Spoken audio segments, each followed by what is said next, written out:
Hello friends, आप सभी का मेरे YouTube channel go through fine art में स्वागत है। फ्रेंड्स, जो भी हमारे चैनल पे नए आए हैं वो प्लीज़ चैनल को सब्सक्राइब करके बेल आइकन प्रेस कर लें, ताकि जो भी fine art, visual art, DSSB, KVS, NVS, drawing, painting से रिलेटेड वीडियो हो वो आपको तुरंत प्राप्त हो। तो फ्रेंड्स, आज मैं एक बहुत ही इंपॉर्टेंट टॉपिक आप लोग के साथ लाई हूँ, जिससे हमेशा ही क्वेश्चंस पूछे जाते हैं, चाहे वो टीजीटी हो, पीजीटी हो, एलटी ग्रेड हो, आरपीएससी का एग्ज़ाम हो, राजस्थान का हो, हरियाणा का हो, बिहार का हो, और ख़ास करके उत्तर प्रदेश का हो। तो सबसे पहले हम बात कर लेंगे रस के चित्रों की विशेषताएं के बारे में, और इससे एक क्वेश्चन हमेशा ही बनते हैं। तो सबसे पहले देखिए, संस्कृत में कुछ है, उसे हम पढ़ते हैं। श्रृंगार हास करुण वीर, रौद्र भयानका, विभत्सद भूता भूतचानस नवचित्र रस अस्मृता। इससे क्या है कि देखिए, ये जो है कि एक, अगर आप सिर्फ ये संस्कृत वाला वर्जन याद कर लेंगे तो आपको पूरा याद रहेगा। जैसे कि श्रृंगार, हास्य, करुण, वीर, रौद्र, भयानका, विभत्स, अद्भुत, शांत, वात्सल्य, भक्ति रस, ये सारे रस इसमें सम्मिलित हैं। और ये किन्होंने, इस रस के चित्र की विशेषताएं जो इन्होंने दिया है, किसने दिया है, तो ये आप विष्णु धर्मोत्तर के जो चित्र सूत्रम का अध्याय है उसमें हमें प्राप्त होता है। तो सबसे पहले हम जान लेंगे कि श्रृंगार रस है क्या। तो श्रृंगार रस के चित्र में कांति, लावण्य, माधुर्य, सुंदर, वेशाभरण, यानी कि अगर आप कोई भी चित्र बना रहे हैं और अगर आप उसमें श्रृंगार रस दिखाना चाहते हैं तो उसमें आपको लावण्य, माधुर्य, सुंदर, वेशाभरण, कांति, ये सब आपके चित्र में सम्मिलित होना चाहिए। We are moving to the next, which is hasya रस।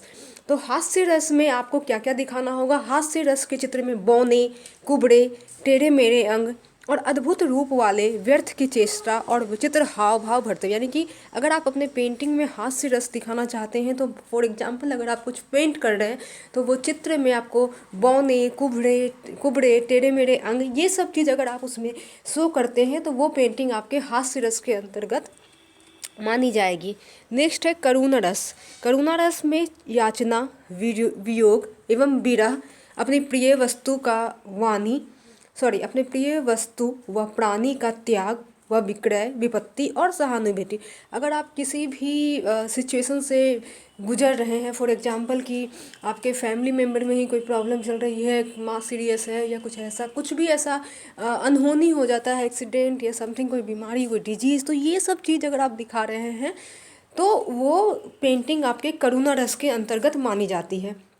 जैसे कि फॉर एग्जांपल अगर अभी मैं ही जैसे आप लोग को बताई थी कि मेरी मॉम बहुत ही सीरियस है, तबीयत ठीक नहीं, तो अगर ये सब चीज़ मेरे पेंटिंग में आती है automatically, then that will be covered करुणा रस। यानी कि कुछ भी आपके साथ गलत हुआ है, कुछ भी आप जैसे कि आप रोना चाह रहे हैं या फिर कोई भी ऐसी अनहोनी हुई है, वो सब चीज़ अगर आप अपने पेंटिंग में दिखाते हैं तो वो करुण रस के अंतर्गत आता है।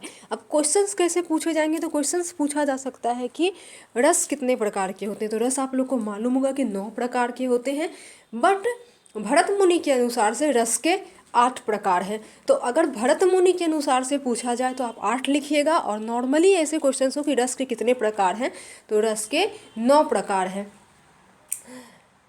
ठीक है, तो याद रखिएगा, कंफ्यूज मत होइएगा, क्योंकि बहुत बार पूछा जाता है कि भरत मुनि के अनुसार से रस के कितने प्रकार हैं, तब भी लोग 9 करके आते हैं। नहीं, भरत मुनि तक जो कि है 8 ही रस को खोजा गया था। बाद में एक और फिलोसफर ने एक रस को ऐड किया, तो जाके वो 9 रस हो गया। और मुझे कमेंट करके बताइएगा कि जो 9वां रस जो ढूंढ रहे हैं उनका नाम क्या है।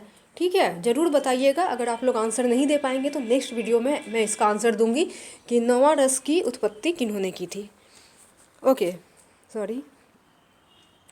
तो रौद्र रस देख लेते हैं। रौद्र रस में कठोरता तथा क्रोध, जैसे कि कुछ लोग को बोलते हैं ना कि अरे ये बहुत ही निर्दयी टाइप के लोग होते हैं, कठोर होते हैं, या फिर बहुत ही क्रोधित लोग, बहुत चिड़चिड़ापन कह सकते हैं। ये सब चीज़ अगर आप अपने पेंटिंग में दिखाते हैं तो रौद्र रस है। फॉर एग्जांपल कि अगर आप पोर्ट्रेट ही कर रहे हैं, अगर पोर्ट्रेट में कोई सुंदर सी महिला दिखा रहे हैं तो वो श्रृंगार रस के अंदर आ जाएगा। कोई अगर बौनी महिला का दिखा रहे हैं, टेढ़े मेढ़े अंग उसके दिखा रहे हैं, हाथ टूटा हुआ है, पैर ऐसे है, तो वो हास्य रस में आ जाएगा।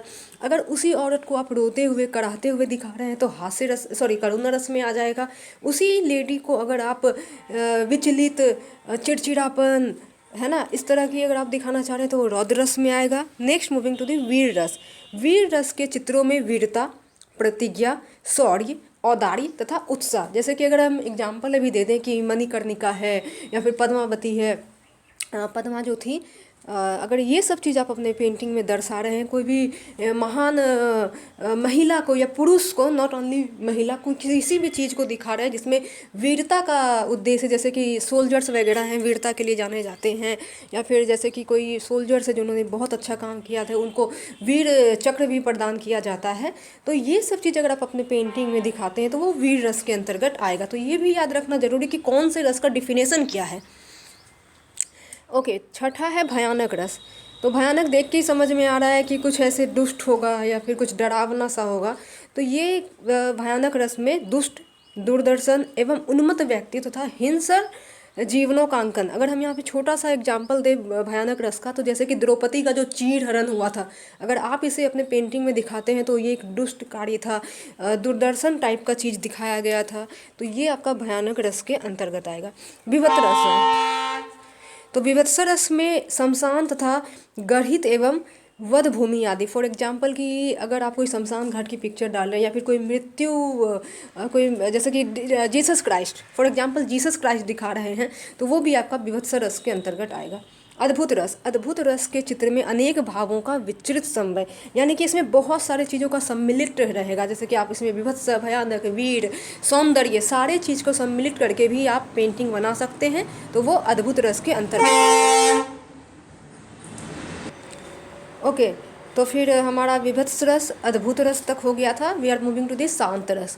तो सिंपल सी बात है, शांत देख के ही समझ पा रहे हैं कि कोई भी ऐसा शांति का चित्र हो या फिर कुछ भी ऐसा एकदम पीस टाइप का काम हो, तो उसमें आप जो कि हैं शांत रस को दिखा सकते हैं। तो शांत रस के चित्र में सौम्य आकृति,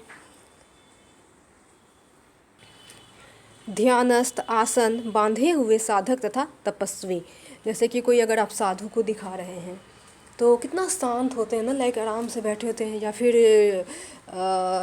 अगर हम एग्जाम्पल देते हैं, साधु ही जब अगर आप जैसे प्रयागराज में जाते हैं तो कैसे अपने काम में लीन तल्लीन होते हैं, 24 आवर्स वो लोग ऐसे ही खड़े रहते हैं एक ही पोजीशन में। तो वो भी शांत रस के अंतर्गत आएगा। कोई भी ऐसी, जैसे कि अगर आप मेडिटेशन कर रहे हैं तो वो भी आपका शांत रस के अंतर्गत आएगा। या फिर जैसे कि कहा जाता है ना कि आप स्थिर होके जब आप एकदम स्ट्रेट, यानी कि एकदम स्ट्रेट बैठते हैं सीधे एकदम, तो आपके जो सात ये बनते हैं पीछे में, तो ये सब अगर आप कुछ ऐसा दिखाना चाह रहे हैं तो वो भी आपका शांत रस के अंतर्गत आएगा।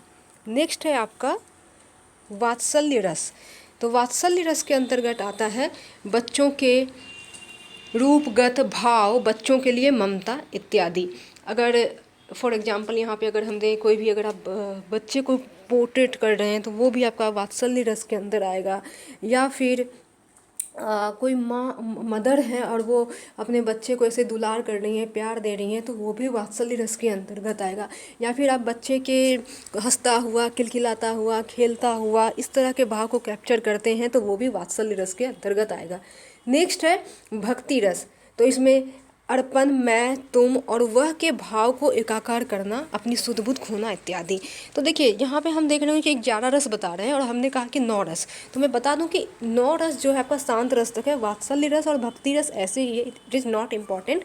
इम्पॉर्टेंट रस जो है श्रृंगारा, हास्य, करुणा, रौद्र, वीर, भयानक, विभित्सा, अद्भुत एंड शांत। और ये शांत रस जो है, 9वां रस, यही रस को किन्होंने ऐड किया है आपको कमेंट करना है। मैं एग्जांपल दे दूं कि उनका नाम ए से है, ए से है उनका नाम, तो आप लोग बताइएगा कि 9वां रस को किसने इनपुट किया है।